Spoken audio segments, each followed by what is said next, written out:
In a development that instantly reframed the narrative around BTS's tentative public return, unverified reports that Jimin's condition has suddenly worsened have sent the global fandom into acute alarm. How grave is his health now? And what does Jungkook's contemporaneous departure mean for both the artist and the group's fragile trajectory? Speculation erupted when an initial airport sighting of Jungkook circulated online, depicting him alone, guarded, and moving with the furtive composure of someone traveling under strain. Hours later, a separate, grainy set of photographs began to make the rounds, a figure bearing Jimin's distinctive posture and attire, hood drawn low, walking briskly through the same terminal. The juxtaposition of those two images, one of apparent solitude, the other of near anonymity, has become the crucible of a narrative that blends operational secrecy, artistic mobilization, and profound fan anxiety. The immediate reaction among ARMY has been visceral. Social feeds filled with alarms, private chat rooms swelled with tears, and community hubs shifted from celebration to vigilant investigation. Why did Jungkook appear to leave alone? Why was Jimin reportedly seen hours later, not beside him? Is this a logistical coincidence, or the sign of something more unsettling? Those questions are not rhetorical in these circles. They function as directives for a fandom committed to scrutiny and to protecting its members' public image. IT is essential to underline from the outset that the material described here remains unconfirmed. The images and the timelines emerged from fans and independent trackers. No formal clarification has been issued by the parties involved. Yet the absence of an immediate institutional response has only intensified the emotional temperature. In the modern ecology of celebrity, silence from management frequently acts not as reassurance, but as a catalyst for conjecture. This silence, coupled with the raw visual cues from the airport, has allowed multiple, competing hypotheses to proliferate. One theory advanced widely across discussion boards holds that the two travel episodes were operationally linked, staggered departures to the same destination on separate itineraries, a tactic sometimes employed to minimize leaks and manage public attention. Another, darker theory asserts that Jimin's presence at the airport, captured later and in compromised imagery, signals a performer under duress, traveling while unwell or exhausted. Fans have combed the photos for clues. The tilt of a shoulder, the cadence of a stride, the particular fold of a jacket. These micro-observations have been elevated into macro-conclusions with dizzying speed. Industry observers who monitor patterns of movement for high-profile acts note that staggered arrivals are rarely random.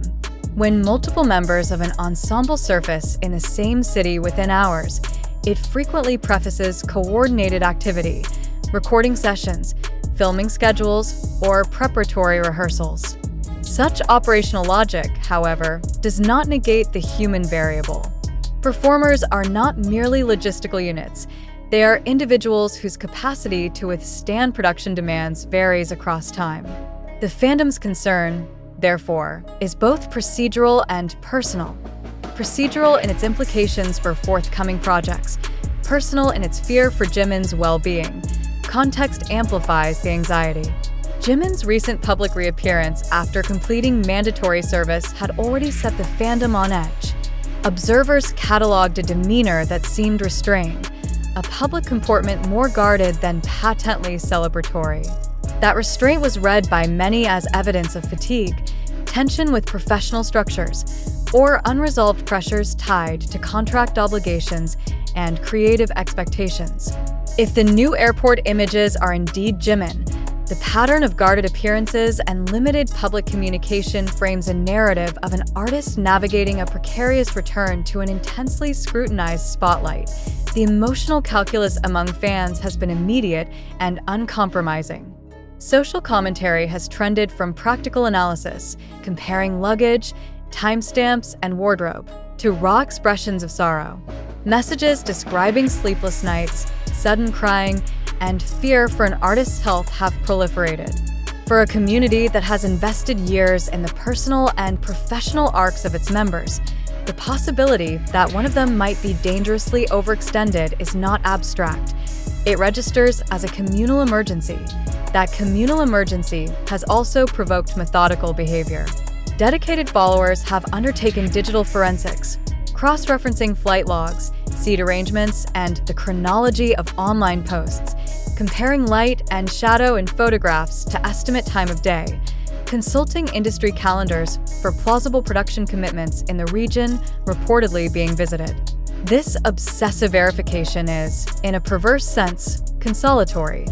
Investigation becomes a mode of agency for a fandom that otherwise feels powerless in the face of opaque managerial decisions. The center of these debates is a practical question. Why separate itineraries? Practitioners in entertainment logistics offer straightforward explanations: operational privacy, staggered rehearsal schedules, or security protocols that limit simultaneous public movement. But the emotional narrative refuses to accept purely administrative reasoning. In a culture that prizes visible solidarity among members, images of separation carry symbolic weight. They invite reading. Are the members being kept apart for tactical reasons? Or does the separation reflect deeper interpersonal or organizational fissures? Compounding the tension is the possibility of imminent group-focused activity. Rumors about collaborative recordings, promotional shoots, or preparatory work for a 2026 album have circulated alongside theories of a second season of a popular series involving group members. If such ventures are in motion, the stakes are elevated. Heavy production timelines, compressed rehearsal windows, and intense public expectation could intersect with an artist's physical limits. Within that frame, the decisions of how, when, and with whom to travel become consequential not only for confidentiality, but for welfare. It bears emphasizing that the present moment is structurally different from previous eras of fandom speculation. The global infrastructure of social media has created a near-instantaneous feedback loop. Images are disseminated, interpreted, and amplified within minutes. That acceleration transforms partial information into powerful narratives. Consequently, what might once have been contained as a logistical detail now escalates into a reputational and emotional crisis. The artist's public image and personal health are both at immediate risk of being collateral in an attention economy that prizes speed. The ethical dimensions of this scenario merit scrutiny. Fans' thirst for information can unintentionally propagate harm. Speculative claims about health can invite invasive commentary, and unverified photographs can be misattributed. Meanwhile, the compulsion to know can generate an environment in which rumor supplants restraint. Responsible consumption of emergent material requires balancing the legitimate desire for transparency with recognition of the limits of amateur evidence. The community's protective instincts, driven by affection, must not devolve into a pressure that compounds any existing strain on the artist. Those who study celebrity labor point out a recurrent paradox. Visibility is both the engine of career success and the vector through which vulnerability is exposed. For acts like BTS, whose rapport with their audience has been cultivated over years of intimate communication, that paradox is acute. Fans have earned a level of access through concerts, scripted media, and social platforms that produces an expectation of reciprocation. When that expectation collides with a need for private recovery or strategic discretion, tensions become public. What remains unresolved as the story continues to circulate is the factual baseline. Are the images authentic? Are the movements coordinated? Is Jimin indeed experiencing a noticeable decline in health? Or are we witnessing a series of innocuous logistical decisions that the fandom's sensitivity has converted into alarm? Until reliable confirmation is provided, any definitive claim would be premature. Yet the absence of confirmation will not diminish the human cost of the present speculation. Sleepless fans, an anxious community, and an intensifying spotlight on two young artists whose personal lives are inseparable from their professional trajectories. The next hours and days will be decisive. Verified information, medical updates, clear travel records, or authoritative scheduling notices would immediately recalibrate the conversation. In their absence, the interpretive work will continue. A mosaic of photographs, eyewitness reports, and informed conjecture will be stitched together by a fandom determined to know. For now, the dominant affect is one of suspense, sorrow threaded with hope, anxiety braided with the belief that the truth, when it arrives, will explain both the apparent separation and the urgency of the concern. Ultimately, the question facing observers is as moral as it is factual. How should a global community respond when the well-being of a public figure appears uncertain? The answer emerging from the current episode among ARMY is emphatic: care, diligent verification, and a demand for clarity. Yet, even this principled reaction is tempered by the recognition that the machinery of entertainment operates on timescales and logics that do not always comport with public expectation. Whether Jungkook's departure and the later sighting of Jimin are the signposts of coordinated professional movement. In the wake of the escalating narrative surrounding Jimin's alleged deteriorating condition and Jungkook's sudden departure, an unavoidable question arises. Are we witnessing an authentic moment of crisis, or are we merely consuming a carefully orchestrated spectacle designed to captivate global attention? This dilemma is not trivial, nor is it easily dismissed, for at its core lies a profound issue of truth, manipulation, and the fragile trust between public figures and their audiences. The images that sparked this discourse were not issued through verifiable, official channels. They were disseminated on platforms such as TikTok, Twitter, YouTube, and other media networks known for their immediacy rather than their accuracy. How, then, should one interpret material that originates from environments where virality often eclipses veracity? Is it wise to accept these depictions as reliable indicators of Jimin's health and Jungkook's intentions, or must we acknowledge the possibility that what appears to be revelation could instead be fabrication? This uncertainty forces us to confront our own susceptibility to sensationalism. Why do we, as consumers of media, instinctively lean toward believing the most dramatic explanation? Why do tears fall at the mere suggestion of decline, when empirical confirmation has not been provided? The emotional attachment of fans transforms speculation into conviction, yet conviction without verification may be nothing more than illusion. Can we recognize that the depth of our devotion, while sincere, also renders us vulnerable to narratives that may not reflect reality? Consider the rapid trajectory of this story. Within hours of Jungkook's solitary sighting, a second, ambiguous set of images allegedly placed Jimin in the same airport. Should one interpret such timing as evidence of coordination, or could it represent nothing more than coincidence elevated by desperate interpretation? Do we have the discipline to question whether these alignments are authentic signals or convenient accidents amplified by an audience eager for meaning? There is also the undeniable incentive of media ecosystems to exaggerate. Viral content thrives not on moderation, but on extremity. Who benefits from the circulation of unverified claims about worsening health, secret schedules, or hidden disputes? Is it the artists themselves? Or is it the platforms that capitalize on engagement, clicks, and emotional outbursts? If outrage and grief generate attention, then what prevents the continuous manufacture of crises, regardless of their grounding in fact? This line of inquiry demands uncomfortable reflection. Do we as readers, as fans, and as participants in this global conversation contribute to the very sensationalism we claim to distrust? By sharing, commenting, and amplifying unverified material, do we not participate in the very cycle that blurs the boundary between truth and fiction? Should we not, therefore, accept partial responsibility for the endurance of these stories, whether or not they are real? Another dimension worth scrutinizing lies in the silence of official voices. Some argue that absence of confirmation is proof of concealment.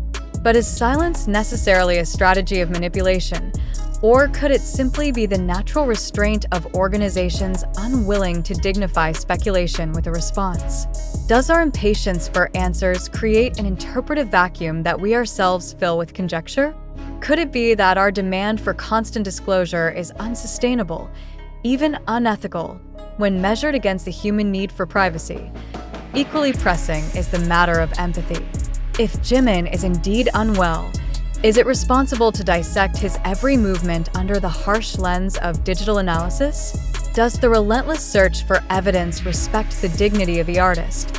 Or does it reduce a person to a puzzle piece in a narrative constructed by others? And if the opposite is true, if his condition is not compromised, does the reckless spread of false alarm not constitute a form of harm in itself, burdening him with the weight of anxieties that he never invited? We must also confront the possibility that this entire event may not merely be misinterpreted, but wholly constructed. Can we rule out the idea that certain stories are deliberately seeded into the digital sphere to generate attention, keep public interest alive, or maintain relevance during periods of reduced activity? Are we willing to acknowledge that our own willingness to believe without evidence is the very fuel that sustains such manipulation? The issue, therefore, is not limited to BTS or even to the realm of K-pop. It is symptomatic of a wider cultural phenomenon in which the line between authenticity and performance has nearly disintegrated. Can audiences in the digital era distinguish between what is lived and what is staged? Should we not demand more rigorous verification from the sources we consume?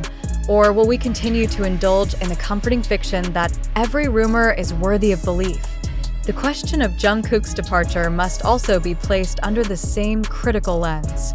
Was his solitary movement an act of independence, a logistical necessity, or an engineered moment designed to spark precisely the sort of speculation now consuming global headlines?